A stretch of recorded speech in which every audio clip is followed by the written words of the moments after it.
कुछ लोग कहते हैं लेटेस्ट रिलीजेस में बहुत ज्यादा पेजेस आए हैं और एक फैक्स जैसी वायर ट्रांसफर डॉक्यूमेंट में बाल.नेम जैसा कुछ नजर आया जो वाशोविया बैंक से पहले लिखा हुआ था और इसको स्ट्रेंज कहा जाता है। इसी तरह कुछ क्लेम्स बाल को जूइश ब्लैक मैजिक प्रैक्टिसेस से जोड़ देते हैं और कहते हैं एलीट्स आज भी ब्लैक मैजिक रिचुअल्स करते हैं। और कुछ लोग ये भी कहते हैं कि बाइबल और कुरान में इसराइली बाल के साथ मिक्सअप है, यानी अल्लाह को भी मानते थे और बाल को भी। ये जिक्र हिस्ट्री में मिलता रहा है।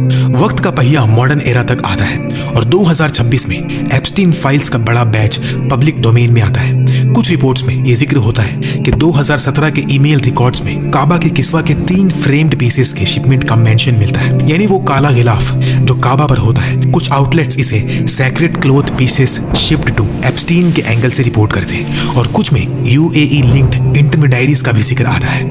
यहाँ तक जो बात आती है वो डॉक्यूमेंटेड मेंशन वाली कैटेगरी में गिरती है, यानी ईमेल्स में ऐसा जिक्र मिलना। लेकिन किस्वा के पीसेस स्पिरिचुअली सिग्निफिकेंट थे, मिलियंस ऑफ मुस्लिम्स के टच से गुजरे हुए, तो फिर ये चीज सस्पिशियस लगती है और यहाँ से वो सीधा लीप मारता है। अगर ये चीज सैक्रेड है और किसी गलत आदमी के पास गई तो जरूर ये ब्लैक मैजिक रिचुअल्स के लिए यूज हो रही होगी।